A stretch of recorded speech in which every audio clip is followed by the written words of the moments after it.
Hello students, this is unit 5 and the name of this unit is organizing. देखिए organizing क्या होती है? Planning we have done. Now organizing. Organizing means division of work. काम को divide करना organizing है. तो आज का हमारा टॉपिक है ऑर्गेनाइजिंग में delegation of authority and decentralisation. Start करते हैं डेलीगेशन ऑफ अथॉरिटी से. डेलीगेशन ऑफ अथॉरिटी क्या होता है? देखिए यूनिट क्या है? ऑर्गेनाइजिंग. और ऑर्गेनाइजिंग का फर्स्ट टॉपिक हम ले रहे हैं डेलीगेशन ऑफ अथॉरिटी. क्या होती है डेलीगेशन ऑफ अथॉरिटी? अथॉरिटी का मतलब पावर, डेलीगेशन का मतलब देना, पावर को देना. अब पावर किसको देंगे? जिसको क्या देंगे? रिस्पॉन्सिबिलिटी देंगे. जिसे क्या देंगे? रिस्पॉन्सिबिलिटी देंगे. उसे क्या दी जाएगी? पावर दी जाएगी. तो this is called delegation of authority. This is called delegation of authority. Delegation of authority means यानी it means assigning work to others. इसका मीनिंग होता है दूसरों को काम देना. Assigning work to others and giving them powers to do it. और उन्हें क्या देना? Powers देना. Giving them powers to do it. This is called delegation of authority. काम देना, काम के साथ पावर्स देना, इसे हम बोलते हैं delegation of authority. क्या बोलते हैं इसे हम? delegation of authority. देखिए क्लास में हमने एक पर्सन को बनाया, एक स्टूडेंट को बनाया मॉनिटर. तो हमने उसे क्या दी? हमने उसे रिस्पॉन्सिबिलिटी दी कि क्लास हैंडल आपने करनी है. आपकी रिस्पॉन्सिबिलिटी है क्लास को हैंडल करने की. साथ में मॉनिटर को क्या देंगे? अथॉरिटी भी देंगे, पावर भी देंगे. अगर हमने पावर नहीं दी तो क्या मॉनिटर की बात कोई सुनेगा? नहीं सुनेगा. कहने का मतलब है जहां पे रिस्पॉन्सिबिलिटी दी जाती है वहां पे अथॉरिटी भी दी जाती है. वहां पे क्या दी जाती है? अथॉरिटी. अगर आपने किसी स्टूडेंट को क्लास का मॉनिटर बनाया है तो यानी आपने उसे रिस्पॉन्सिबिलिटी दी है. रिस्पॉन्सिबिलिटी के साथ आपको उसे अथॉरिटी भी देनी होगी. Without authority responsibility have no any meaning. Responsibility का कोई मीनिंग नहीं है. Let's repeat delegation of authority. Delegation of authority means assigning work to others. दूसरों को काम देना और साथ में काम करने की पावर्स देना. This is called delegation of authority. देखिए डेलीगेशन ऑफ अथॉरिटी में हम तीन कंसेप्ट यानी तीन कंपोनेंट्स के बारे में रीड करेंगे, स्टडी करेंगे. सबसे पहला कंपोनेंट है जिसे बोलते हैं रिस्पॉन्सिबिलिटी. सेकेंड कंपोनेंट है या एलिमेंट है अथॉरिटी. थर्ड कंपोनेंट या एलिमेंट है जिसे हम बोलते हैं अकाउंटेबिलिटी. क्या है ये? Accountability. Start with responsibility. Responsibility क्या होता है? अभी मैंने आपको बताया असाइनिंग वर्क टू अदर्स. दूसरों को काम देना क्या कहलाता है? रिस्पॉन्सिबिलिटी कहलाता है. Assigning work to others is called responsibility. देखिए when a senior gives work to subordinate, जब एक सीनियर सबऑर्डिनेट को काम देता है then सबऑर्डिनेट की क्या बन जाती है? रिस्पॉन्सिबिलिटी बन जाती है कि वो सीनियर के काम को, वो बॉस के काम को क्या करे? कंप्लीट करे. सो रिस्पॉन्सिबिलिटी वर्क से रिलेटेड होती है. रिस्पॉन्सिबिलिटी का मीनिंग ही यही होता है काम देना. असाइनिंग वर्क, काम देना is called responsibility. When a senior gives work to subordinate then it's become the responsibility of subordinate to complete the work of superior. अब मैंने किसी स्टूडेंट को काम दिया तो स्टूडेंट की रिस्पॉन्सिबिलिटी बन गई मेरे काम को कंप्लीट करने की। सो रिस्पॉन्सिबिलिटी क्या होता है? काम देना। रिस्पॉन्सिबिलिटी की कुछ फीचर्स हैं। सबसे पहली feature, responsibility is always related with duty. Responsibility word आते ही दिमाग में ड्यूटी आती है, तो responsibility is always related with duty, पहली फीचर है ये। सेकेंड फीचर है रिस्पॉन्सिबिलिटी फ्लो फ्रॉम। जो रिस्पॉन्सिबिलिटी का फ्लो होता है वो क्या होता है? Bottom to top. Bottom to top का मीनिंग देखो, बॉटम टू टॉप यानी हमने रिस्पॉन्सिबिलिटी किसको दी? सबऑर्डिनेट को दी। अब सबऑर्डिनेट की रिस्पॉन्सिबिलिटी है कि वो किसका काम करे? सुपीरियर का काम करे।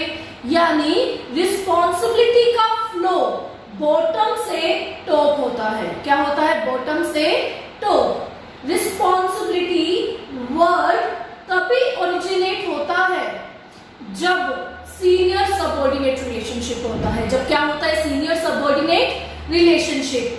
फोर्थ और लास्ट फीचर है responsibility can be delegated. Responsibility को आप डेलीगेट कर सकते हो। डेलीगेट का मतलब दे सकते हो। अब क्लास मैं हैंडल कर रही हूँ, मैंने किसी मॉनिटर को दे दिया। अब उस मॉनिटर ने पानी पीने जाना है, उसने नेक्स्ट पर्सन नेक्स्ट स्टूडेंट को दे दिया, तो रिस्पॉन्सिबिलिटी क्या हो रही है? डेलीगेट हो रही है। मैंने एक मॉनिटर को दिया, उसने दूसरे मॉनिटर को दिया। सो responsibility can be delegated. Responsibility को डेलीगेट यानी ट्रांसफर कर सकते हो। क्या कर सकते हो? ट्रांसफर कर सकते हो।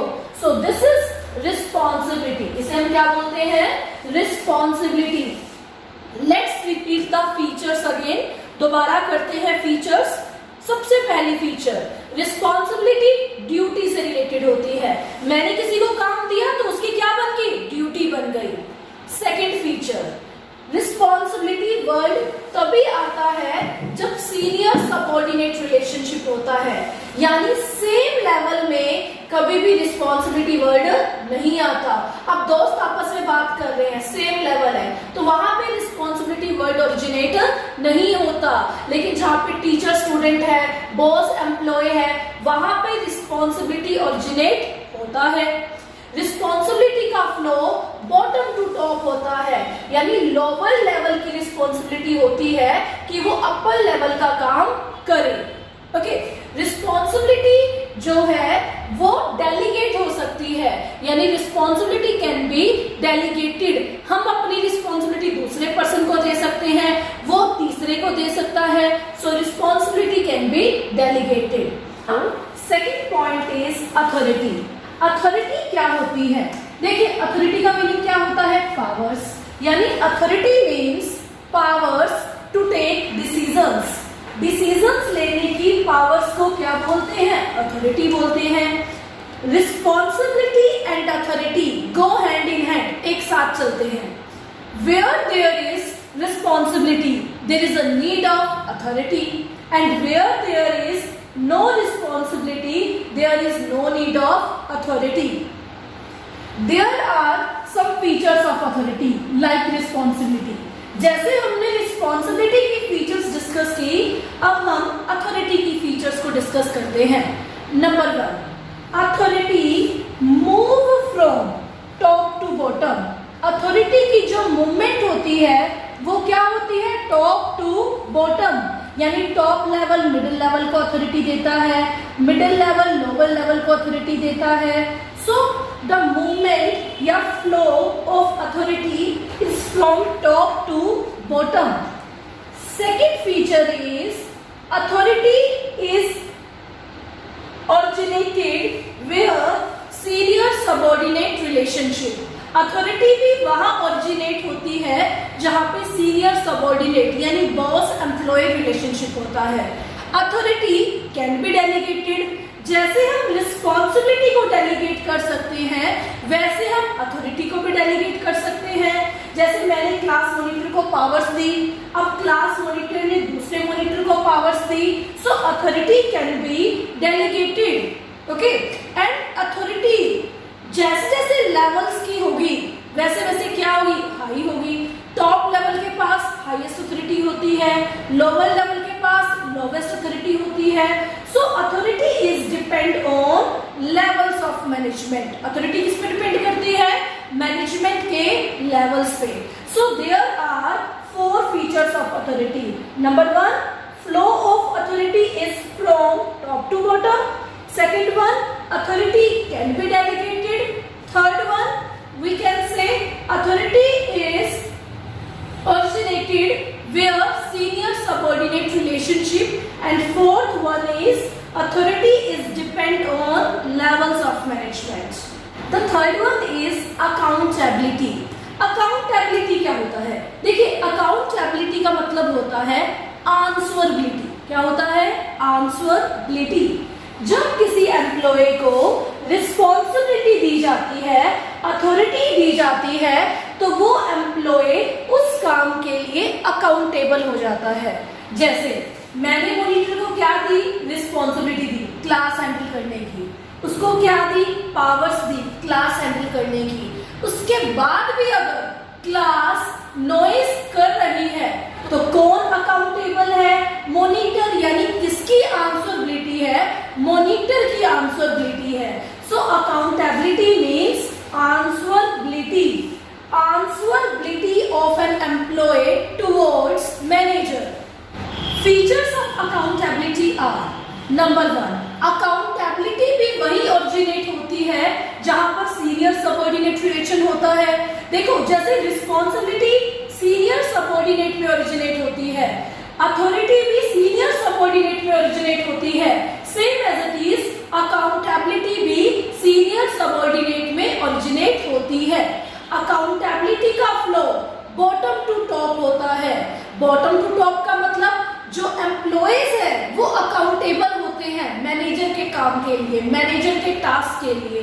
तो अकाउंटेबिलिटी का फ्लो क्या है, bottom to top. Okay, accountability can not be delegated.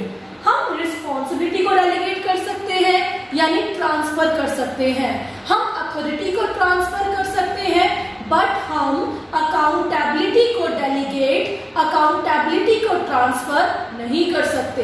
कैसे, देखिए अब वही एग्जांपल लेते हैं क्लास मॉनिटर का।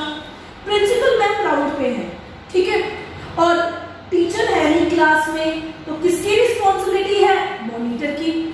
मॉनिटर के पास क्या है, पावर्स भी है। अगर क्लास नॉइज कर रही है तो कौन अकाउंटेबल है, मॉनिटर। अब ये मॉनिटर अपनी अकाउंटेबिलिटी को किसी और को ट्रांसफर नहीं कर सकता कि मैडम इस पर्सन के कारण नॉइज हो रहा था, ये स्टूडेंट नॉइज क्रिएट कर रहा था। जब इसके पास रिस्पॉन्सिबिलिटी है, अथॉरिटी है, तो ये पर्सन यानी ये मॉनिटर अपनी अकाउंटेबिलिटी को ट्रांसफर यानी डेलीगेट नहीं कर सकता। कहने का मतलब रिस्पॉन्सिबिलिटी डेलीगेट हो सकती है, अथॉरिटी डेलीगेट हो सकती है, लेकिन अकाउंटेबिलिटी डेलीगेट नहीं हो सकती। So there are 3 components in delegation of authority. Number 1, responsibility. Second one, authority. Third one is accountability. Okay.